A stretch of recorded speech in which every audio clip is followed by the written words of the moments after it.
unexpected situation, something that is dangerous, something that is serious, of course, we know it needs immediate action, isn't it?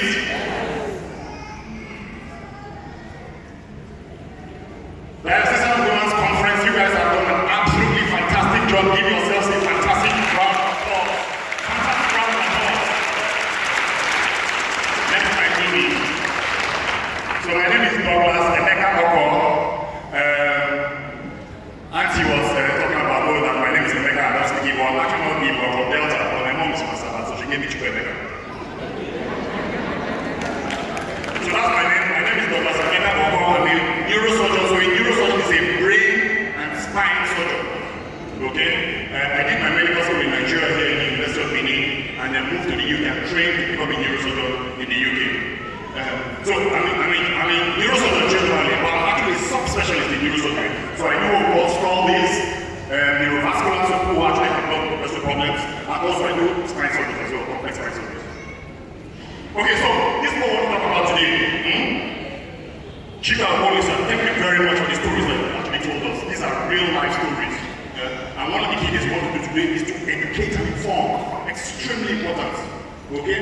How did you say it again? Our people perish because of. So it's good when God has some knowledge in it.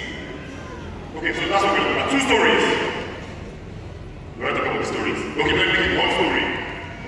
30, these stories are actually in your brochure. Actually in your brochure. But the second story is a 35-year-old lady in the car. I think she was a passenger, and then she's traveling on the journey, and then the car hits them, the pair rolls in a couple of times, and then the car comes to a halt. And then the lady passes out. But then actually she gains consciousness. And all of a sudden, some back pain. And then she tries to move her leg. She can't really move her leg. Of course, usually most of the time, they actually move the patient to the nearest hospital, isn't it? And sometimes the nearest hospital can either be maybe a private hospital or maybe one of the hospitals along the way if it's a long journey. Okay, but key thing, she went to a doctor, they gave us some painkillers, gave us some fluids and stuff like that. And then they finally transferred her to the federal medical center. Okay? By the time they went up and down, did this scan, did that x-ray and stuff like that, then I found out that she had a broken spine somewhere around the ball called a thoracic spine. Okay? Finally, after about 5 to 7 days, she finally has an operation. But today she's in a wheelchair. That one will be next. Next slide. Okay, so remember we are talking about emergencies affecting the brain and the spine. Who knows where the spine is? You can point to the spine. Yeah, this is all the way from here to here to the spine, isn't it? Okay, so one of the things that can actually affect the brain or the spine, okay, we'll start with the brain first, okay, is trauma. What is the idea of trauma? Trauma is any impact or blow to the brain. So what can cause that? A road traffic accident. You may have road traffic accidents around in Nigeria. Bad roads, potholes, isn't it?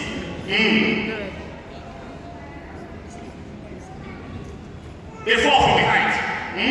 Somebody is repairing your roof, so all of a sudden, in Lagos, there are a few collapse buildings in the last few months, isn't it? Sports injuries, playing football, and then people beat each other. Industrial accidents, you're walking in with very heavy machinery and then something falls on somebody. So those are the things that can cause that sort of impact or trauma on the brain. Next time. Okay, now I'm going to be showing some brain scans. Chika talked about CT scan, CT brain scan, brain scan, brain scan. Guess what? Unlike how many years ago that we didn't have this kind of equipment in Nigeria, this kind of big equipment and stuff, this kind of hardware, we do have them now. You have CT scans, you have MRI scans, we have all this, especially in Abuja. Remember, knowledge, we're providing information, isn't it? So this is a scan of a patient. Can anybody have an idea of what that is showing? Can you see that so by accepting thing on that side, on the left side? This patient most probably has had an impact to the head, and there's a bleed, a very massive bleed, outside the brain, and outside the brain, and putting lots of pressure on the brain. Sometimes this kind of patients, they can have an impact to the head, and then they pass out. And then later they wake up again, and like, oh, the patient is fine. What's happening? What's happening is that one of the blood vessels there has been torn and it's bleeding. And it continues to bleed, and that blood vessel is expanding, putting more pressure on the brain. And at some point, some people actually woke up drops down again and becomes unresponsive. And people actually die from that. Next slide, zoom in. Now, this is a blood clot outside the brain, but under the membrane that covers the brain. The first one was called extradural. In fact, they don't use the English because it's actually brain clot. So, but this is a blood clot outside the brain, but under the membrane that covers the brain. And if you look at that black that you can see there, should actually be towards that side. So that blood clot is causing lots of pressure on the brain. So again, an impact on the head from whether you're traffic accident or all this I talked about can actually cause this. Next slide. Now, in this one, there's actually bruising to the brain itself. And you see the front on the top there, those two plates. That's that area there. So there's an impact in the brain. Sometimes you actually have an impact in the back of the head. But because the brain shifts forward and hits the skull under here, you can actually have bruising of the brain like that. Okay? Next slide. Okay, so everything I just talked about is an impact to the brain, a blow to the head or the brain, okay? And I'll show you some things that can actually happen looking at the scans.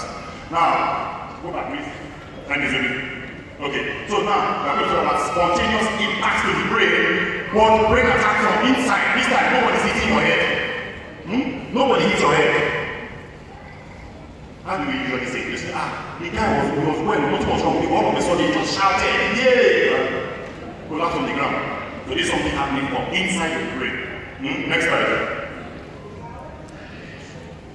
Thank you, Zubi, you're doing very well. So this is a bleed around the brain. Around the brain. And usually this kind of bleeds are caused because there's a blister on the blood vessel. That blister has formed. Usually the predisposing factors are high blood pressure, blood sugar. You are asking whether they have blood pressure monitors, isn't it? So the cause of high blood pressure and people who smoke. They're the two key predisposing factors. Okay? When this aneurysm or this weak spot bursts and ruptures, about 30% of patients who have that kind of bleed don't even make it hospital. They die on the spot. Really terrible disease. Really terrible disease. So these are the kind of patients I look after. In fact, where is Peter? I look after a patient recently, isn't it? I was presenting the patient who had this kind of bleed recently, and the patients are doing very well. You can clap for me, thank you. Next slide, Tony. Okay, again, most of the things you're going to be looking at there, just look for white. Anything, most of the things you see that are white are abnormal. So can we say the white in this car? Yeah, that's just a white, isn't it? Now, this is a part of the brain, very important. Different parts of the brain are important, but this is a very important part of the brain. Okay? Sorry, I said I was going to use English, but I'll use it. Okay, what do we think is the cause of such a bleed? This is a bleed. It's a bleed as well. What do we think is the cause? What do we think is the cause? High blood pressure.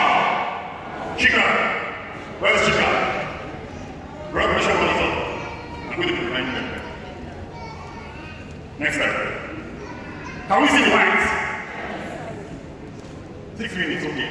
We'll roll through this very fast. Can we see the whites? Cause. Next slide. Can we see the whites? Cause. Next slide. Can we see the whites? Cause. Yeah, you guys are doing very well. Next slide. Can we see the whites? Cause. In fact, there's a lady I'm looking at now. Similar to Chica's story. Had this cesarean section for a baby, okay, to actually deliver her baby, and 10 days later, in the morning, honey, my head, I'm feeling something, and all of a sudden, it just dropped and collapsed. But guess what? I just saw her this morning. She's not getting better. Next slide, please. It's a hard 6 minutes. Let me use it fast. Can we see the lights? Cross. Next slide. Can we see the lights? Cross. Next slide. Okay, there's no white in this one. There's no white in this one, but you can see black. You can almost see black in those corners there.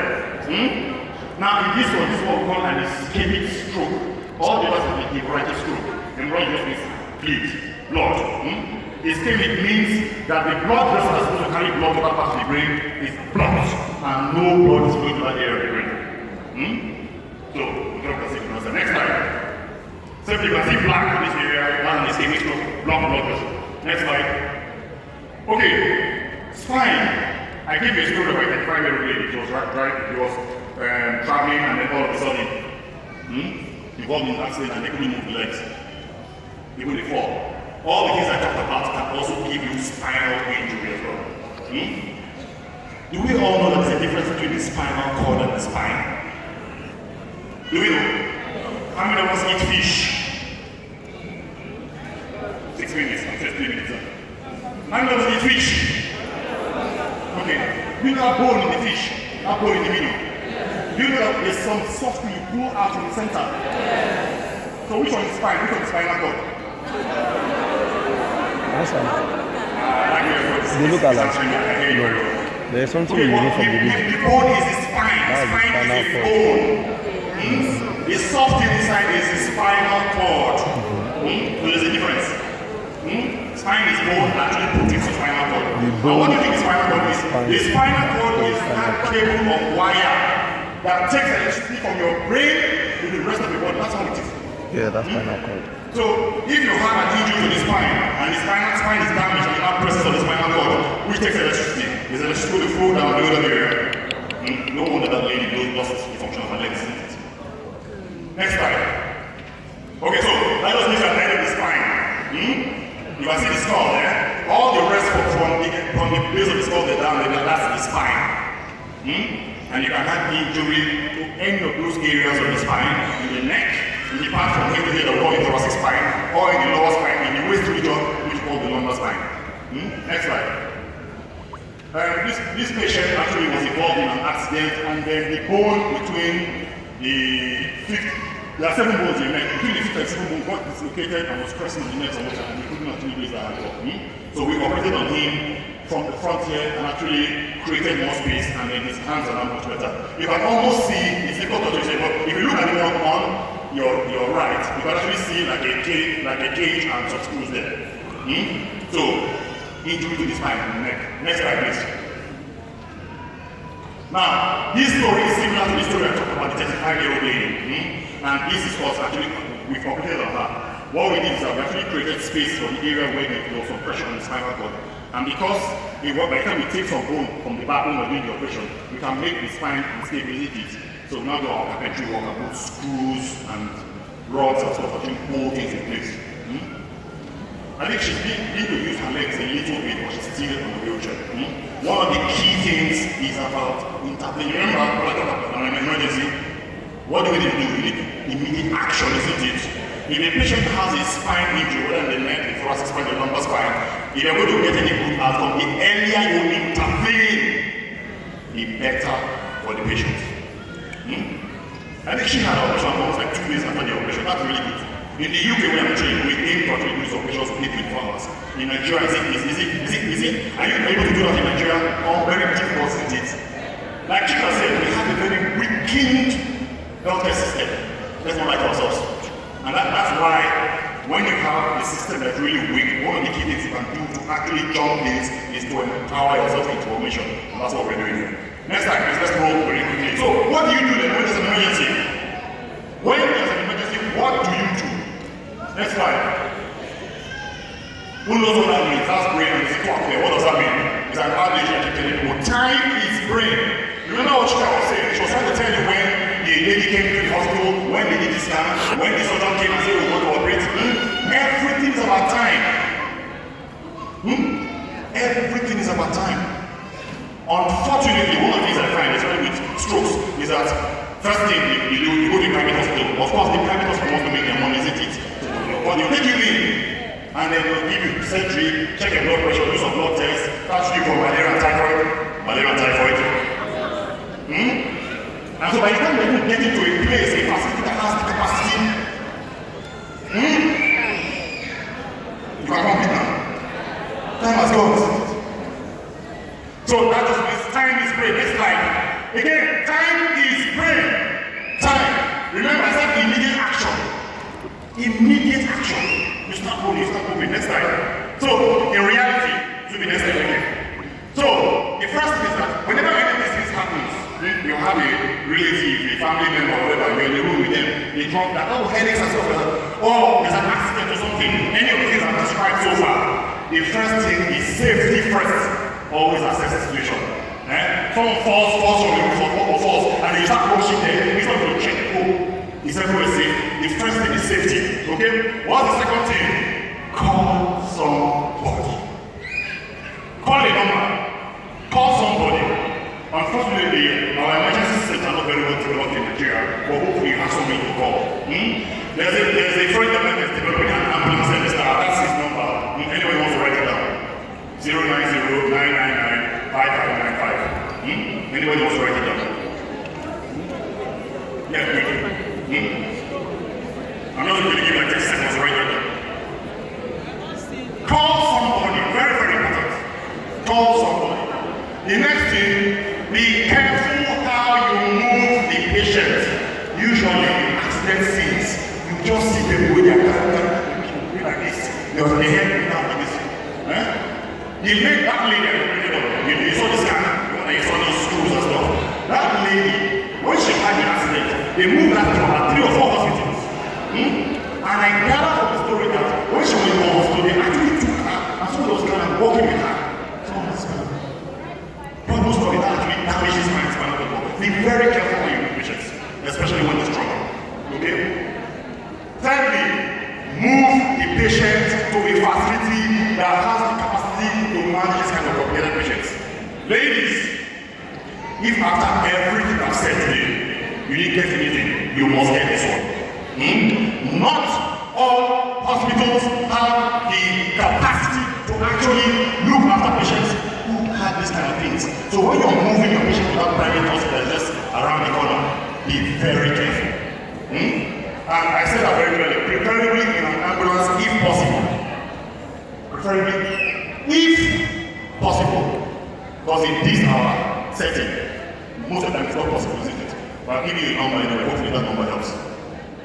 Next slide. Okay, I can't leave here without talking about this one. Even Chica talked about her in her story, she talked about the 60-year-old boy who had seizures, okay? Seizures, big medical term, but to make you understand, convulsions. Shaking, convulsions.